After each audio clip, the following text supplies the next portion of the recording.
Hi, third, fourth, and fifth grade leaders. We're preparing for February 7th in our new series called The Main Thing.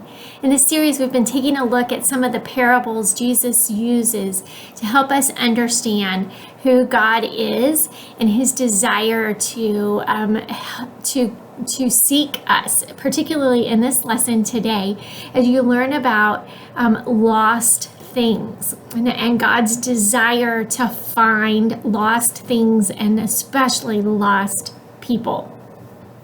What we see in our lesson today is that God first off sent his son as a gift to us so that we didn't have to stay lost and separated from God forever. So the lost sheep shows us that. And then what we see in the parable of the prodigal son is that God desires for every single person who doesn't know him yet to know him, and that he will spend our entire lives until we do know him to show us ways that we can know him.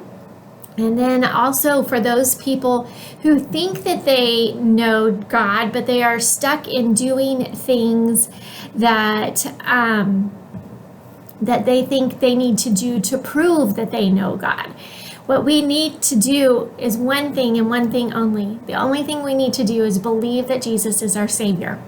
After that, there's nothing we have to do to prove that we have relationship with God.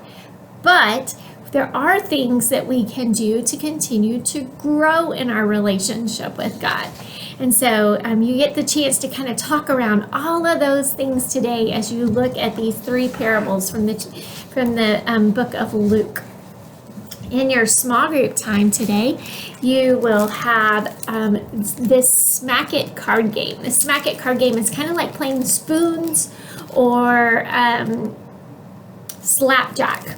And so look at the exact rules in your leader guide, or you can look it up online on YouTube. There's a video out there that shows you how exactly to play that game before you get there, if that helps you in learning how to play a game.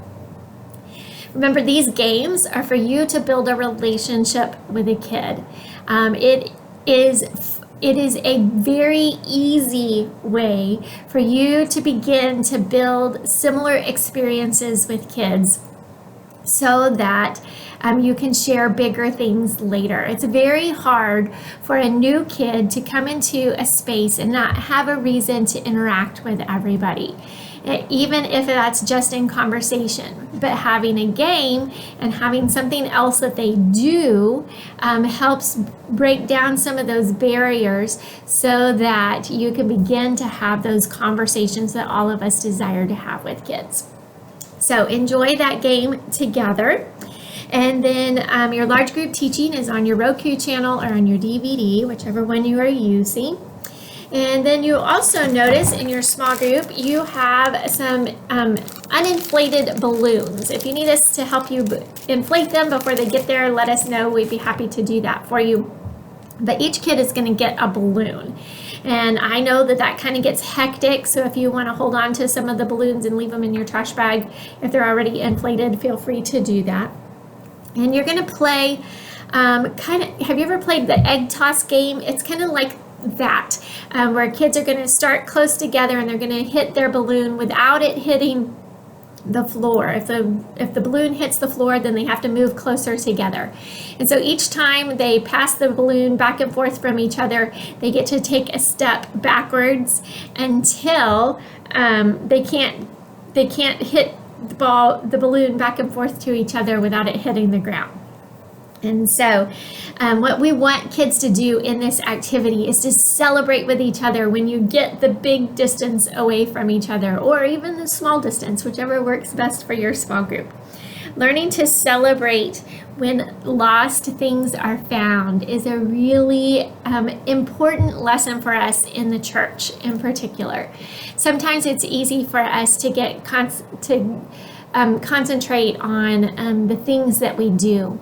But we always want to take time to celebrate that person that has decided for the very first time to believe in Jesus, or for that person who's ready to take their public announcement of that by being baptized. Baptism is only that.